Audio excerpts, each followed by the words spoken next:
Rising from the waters of baptism, Jesus is anointed with the Holy Spirit.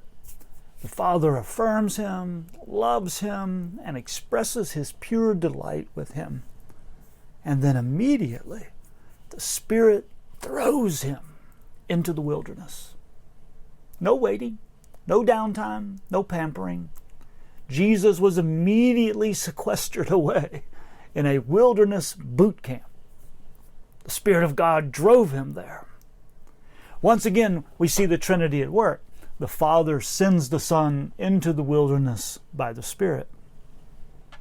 But why did the Spirit throw Jesus into the wilderness? Jesus passed through the water just as Israel passed through the sea. And just as Israel spent 40 years in the Sinai wilderness, so Jesus spends 40 days in the Judean wilderness. Jesus is reliving the history of Israel. Deuteronomy 8 provides some insight into the meaning of the wilderness for Israel. Jesus himself quotes from that chapter during his time in the wilderness. Deuteronomy describes the wilderness as a place where God humbled Israel and discipled them. God's firstborn among the nations was tested to reveal what was in their hearts. They were humbled in their dependence upon God, and they were spiritually formed by the wilderness experience. This, I think, is the meaning of the wilderness for Jesus, as well as us. Jesus is tested in a hostile environment. Satan was there. Jesus was tested, humbled, and discipled in the wilderness. And so are we. The wilderness comes in many forms: depression, grief, loneliness, and sickness. While those come to us without our consent, sometimes we also choose the wilderness as a place to know God more fully. The wilderness tests us in order to reveal our hearts. They humble us as we recognize our powerlessness and dependency of God. And it disciples us as it trains us for the mission of God.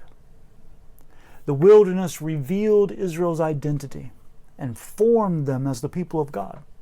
In the same way, Jesus affirmed his identity in the wilderness. And he chose the way of the cross rather than the consumerist path of wealth and power. Jesus refused the offers of Satan and submitted to the path God had set before him. We are not abandoned in the wilderness. Israel was not left alone as God journeyed with them.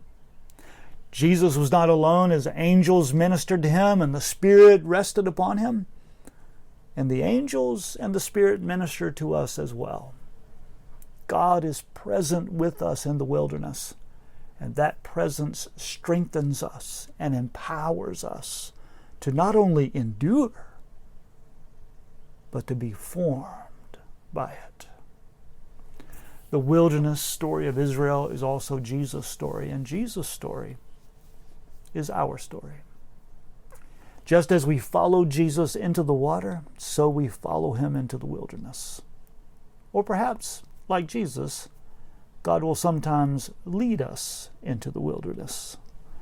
Whatever the case, God will be there too.